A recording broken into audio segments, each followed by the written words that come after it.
헬스조선 상례 서비스 3일의 약속. 네, 여러분 안녕하세요.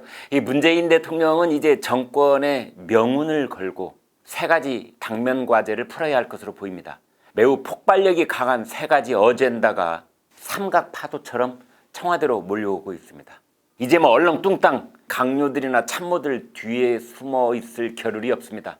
지시는 대통령이 내리고 책임은 참모가 지는 그런 구도를 계속할 수 없다는 뜻도 되지요. 이 세 가지 당면 과제는 첫째, 부동산 안정, 둘째는 대북 정책 재가동, 셋째는 검찰 진화, 이것들입니다. 이 부동산 안정 문제는 지금까지 대통령이 김현미 국토부 장관 뒤에 숨어 있었습니다. 대북 정책은 강경화 정의용 외교 라인 뒤에 대통령이 숨어 있었죠. 검찰 개혁 문제는 추미애 법무부 장관 뒤에 대통령이 숨어 있었습니다. 이제 그럴 수 있는 시간은 지나버렸습니다. 대통령이 전면에 나서야 합니다. 먼저 부동산 문제를 보겠습니다. 문 대통령은 지난 2일 김현미 국토부 장관을 청와대로 불러서 긴급 현안 보고를 들었습니다. 부동산은 문재인 정권에게 발등에 떨어진 불입니다. 6.17 부동산 대책을 내놓았지만 아파트 값은 그런 대책이 나올 때마다 마치 새로운 날개를 하나씩 더 단 것처럼 치솟았습니다. 집값은 잡히지 않고 내 집 마련 문턱만 자꾸 높아졌죠. 게다가 청와대와 정부 고위공직자 그리고 여권 의원들 상당수가 아파트를 여러 채 갖고 있다는 사실은 성난 민심에 기름을 부었습니다.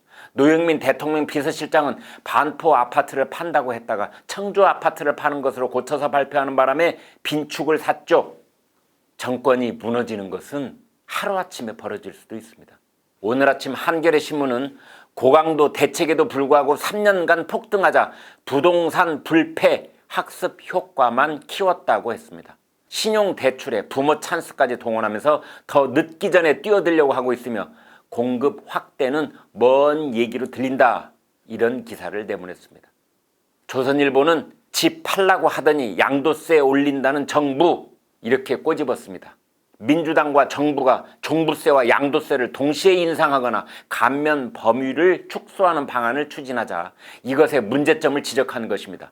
보유세를 올리려거든 거래세를 대폭 낮춰주든지 서울 수도권 공급량을 획기적으로 늘려주든지 해야 하는데 정부 여당은 오로지 부동산 문제를 핑계로 새 수입을 확대하는 것에만 관심을 보이고 있다고 비판한 것입니다.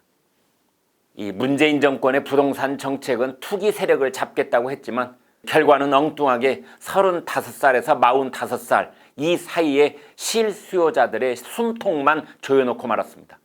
문재인 정권은 부동산 문제에서 지지층의 둑이 터질지 모른다는 위기감에 몰려 있습니다. 대선은 다가오고 있는데 정권 재창출의 꿈은 부동산 문제에서 좌절될 수도 있습니다. 그 뒤에 다가올 역풍은 생각만 해도 끔찍할 것입니다. 문 대통령은 더 이상 김현미 국토부 장관 뒤에 숨어 있을 수 없고 이제 부동산 대책 전면에 나서야 할 때라고 봅니다.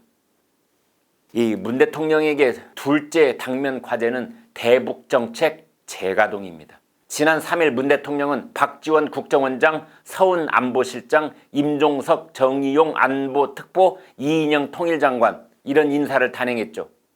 이 문 대통령은 지금 정권이 갖고 있는 인재를 풀가동했다고 자임하면서 남북관계 역량, 통일운동 역량을 총결집했다고 자신하고 있을 것입니다.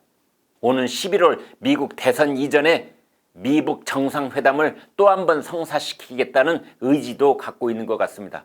그런데 외교 안보 라인을 교체한 다음 날인 지난 4일 문 대통령은 북한 최선희 외무성 제1부상으로부터 새로운 메시지를 받아들게 됐습니다. 최선희 제1부부상은 그제 담화에서 조미 대화를 정치적 위기를 다뤄나가기 위한 도구로밖에 여기지 않는 미국과는 마주 앉을 필요가 없다, 이렇게 말했습니다.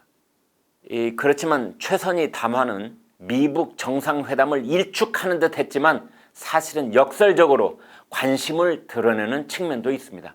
동아일보 사설은 오늘 이렇게 썼습니다. 북한은 기다렸다는 듯 남측의 새 대북 라인을 향해 먼저 미국으로부터 만족할 만한 양보안을 받아오라는 메시지를 던진 것이다. 이 문제는 우리 쪽 전략입니다.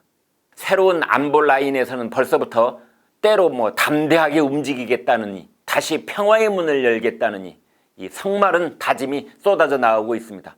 박지원 국정원장 후보자는 대통령을 위한 충성이라는 말도 꺼냈습니다. 이른바 스몰 딜 플러스 알파 아이디어도 거론되고 있는 것 같습니다. 영변 핵시설과 일부 추가 비핵화를 대가로 대북 제재를 상당 부분 풀어주자는 것입니다. 이런 움직임은 지극히 염려스럽다고 하지 않을 수 없습니다. 지금 문재인 정부에서는 언제부턴지 북한 비핵화 이런 말 자체가 사라지고 없습니다. 완전한 비핵화 이런 말은 있었나 싶을 정도입니다. 정말 한심한 일이 아닐 수 없습니다. 새로운 안보 라인은 혹시 북한을 편들어주는 방식으로 올가을 깜짝 10월 쇼, 미국 대선 직전에 옥토버 서프라이즈로 트럼프, 김정은 흥정 붙이기에만 열을 올리는 것은 아닌지 걱정되는 것입니다. 세 번째 문재인 대통령의 과제는 검찰 안정화입니다. 매일매일 새로운 뉴스가 터져나오고 있는데 문 대통령은 더 이상 추미애 법무장관 뒤에 숨어 있으면 안 됩니다. 문 대통령은 마음의 빚이 있다는 조국 전 법무장관, 호영호재하는 30년직이라는 송철호 울산시장, 자신을 형이라고 불렀다는 유재수 전 부산시 경제부시장, 이 세 사람에 대한 윤석열 검찰의 수사를 간섭하지 말아야 합니다. 문 대통령은 읍참마속 이런 고사성어를 기억해야 합니다. 조국, 송철호, 유재수 이 세 사람을 잘라낼 수 있어야 정권이 유지될 수 있습니다. 이 점을 잊지 말아야 합니다. 만약 7월에 출범하는 공수처를 대통령과 집권 여당이 입맛대로 끌고 갈 경우에, 그래서 공수처를 통해서 윤석열 검찰총장을 건드릴 경우에, 그에 앞서 추미애 장관을 앞에 내세워 윤석열 총장을 꽁꽁 묶어놓거나 내쫓아버릴 경우 감당 못할 엄청난 역풍을 맞게 될 것입니다.